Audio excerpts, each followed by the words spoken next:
Bubble Bobble is probably my all-time favourite arcade.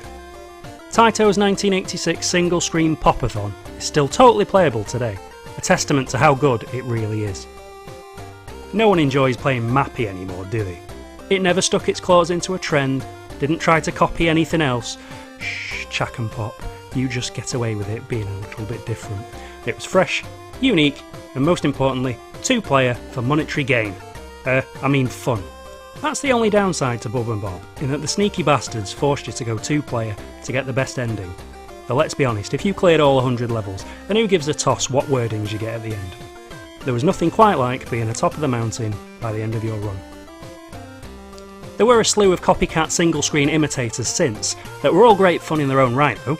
Stuff like Snow Bros, Rodland, and even the numerically confused successor in the long run to Bubble Bobble in Parasol Stars.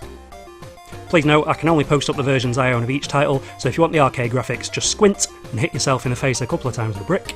Same effect. Anyway, the single-screen arcade game really died off somewhat, as technology adapted faster than Bear Grylls at a Chinese buffet. But there's still an unsung hero I'd like to bring up today. Coming out of Japan by Stalwart's IREM, Yo-Yo's Puzzle Park on the PS1 is an absolute first-class Bubble Bobble clone, worthy of your time. For anyone that cares about the story, Yo-Yo and his weird assortment of goons have taken over the theme park for no reason, and it's up to Gussun and Oh-Yo-Yo, the descendants of children's terror icon Bod, to stop them. Why? Who cares? It's the 90s. You don't need writing genius. You just needed terrible, nightmare-fueled sprites like this to spur you on. Good luck sleeping tonight with this haunting your dreams. Single screen rules apply, kill everything that moves, and on to the next board. Simple as that. Gussun and Oh-Yo-Yo have a little pop gun that can stun baddies, but grabbing the purple bombs is the key to clearing each stage. Pick up, jump on, or wang them at enemies. The more that get caught in the explosion, the bigger the prizes in the way of points cards and power-ups. Points lead to one-ups, and power-ups are ripped straight out of Bubble Bobble. Speed and shot distance increases, things like that. There's also bizarre vehicles, such as a flying duck Lilo, a snake that sucks in items, and also a caterpillar that shoots lasers. Vehicles give the player an extra hit, which is handy, as Yo-Yo's is the classic arcade one-hit, you dead setup. So blowing stuff up is satisfyingly frantic, weaving in and out of explosions and enemy fire as you fight against each of the stage's gimmick.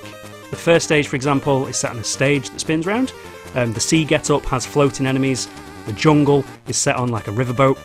For what is essentially the same thing over and over, it is kept pretty fresh, and the game doesn't outstay its welcome like your mum. Aside from murdering everything in sight, the game also has a very clever collectible setup on each stage. There's a hidden bored kid on each level, and you have to play Marco Polo with him in order to locate. Seriously, got a Marco Polo button.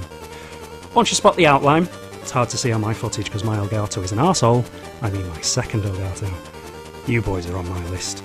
You drop a bomb to uncover him. There's a checklist on the main level select showing which stages you've found them. These little guys affect the ending if that's something you're asked about. For me though, I just want to see what Japanatastic LSD trip is next.